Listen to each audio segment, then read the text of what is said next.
nous soyons plus efficaces.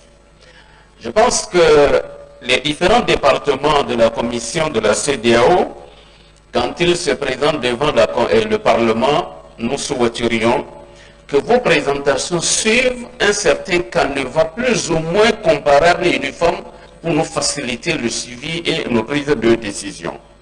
Je souhaiterais à chaque fois qu'il y ait un rappel des dispositions du traité révisé et des protocoles additionnels relatifs à chaque département.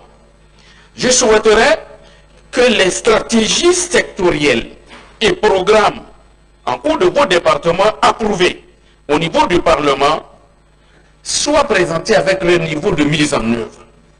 Je souhaiterais également que les niveaux de réalisation par rapport au point d'achèvement dans le processus de réalisation de notre intégration nous soient également présentés. Je souhaiterais également à chaque fois que les obstacles structurels et conjoncturels sur la voie de notre marche d'aller du communautaire vers l'intégration soient également bien clarifiés de manière sérieuse. Et que les aspects qui méritent une action du Parlement soient précisés pour nous permettre d'être efficaces dans nos interventions, nos prises de décision pour permettre donc d'avancer dans la voie de la réalisation de notre intégration communautaire. C'est une recommandation forte que je voudrais vous faire pour que vous en teniez compte. Cela étant, je voudrais dire, en écoutant la présentation du département des affaires économiques et de l'agriculture, j'ai écouté certaines préoccupations considérées comme des défis qui paraissent à cette étape quelque peu préoccupants et ridicules. Vous avez parlé de l'existence de barrières non tarifaires à la libre circulation des personnes et des biens. Je voudrais insister d'abord sur ce point. Deux pays constituent pour nous des ventres mous de la réalisation de cet objectif. Il s'agit de la République fédérale du Nigeria où nous sommes aujourd'hui et de la République du Ghana. Si nous ne nous disons pas la vérité, c'est que nous ne voulons pas que nous avancions dans la réalisation de notre intégration. Monsieur le Président, quand vous prenez la route Badagry-Sémé sur le territoire nigérien, sur environ 30-40 km, vous avez plus de 60 barrages de contrôle routier. Je dis bien 60, je l'ai fait, j'ai compté par moi-même.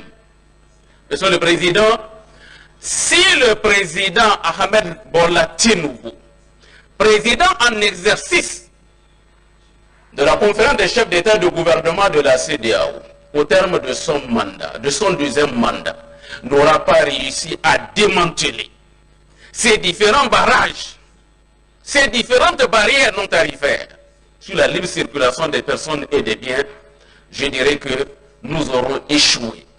Et je pense qu'il faudrait transmettre notre message. 35 députés nigériens sur 115 que nous comptons ici, nous vous mandatons pour que vous fassiez ce que vous avez à faire avec votre président, le président Ahmed Tinubu, pour que nous puissions avoir le bon exemple. Je mandate également les collègues ghanéens à la matière. Quand vous allez aux frontières avec le Ghana, que cela soit la frontière Togo-Ghana, Côte d'Ivoire-Ghana, les tracasseries policières et consorts sont si énormes qu'on se demande si nous sommes dans la même communauté économique et régionale. Je vais terminer avec le point sur l'économie numérique. Je suis heureux d'avoir écouté tout ce qui est prévu et tout ce qui se mène actuellement. Merci, Monsieur le Président. Je dis ce point-là, je m'en arrête là.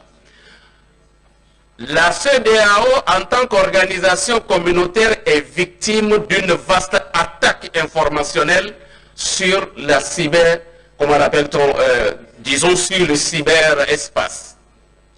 Je me demande à quoi sert notre communauté ou cette division ou ce département dans la lutte contre les informations, l'intoxication qu'il y a contre la CEDEAO et qui contribue à délégitimer, j'allais dire, notre organisation au sein des élites intellectuelles et des masses populaires. Qu'est-ce que vous avez comme stratégie de contre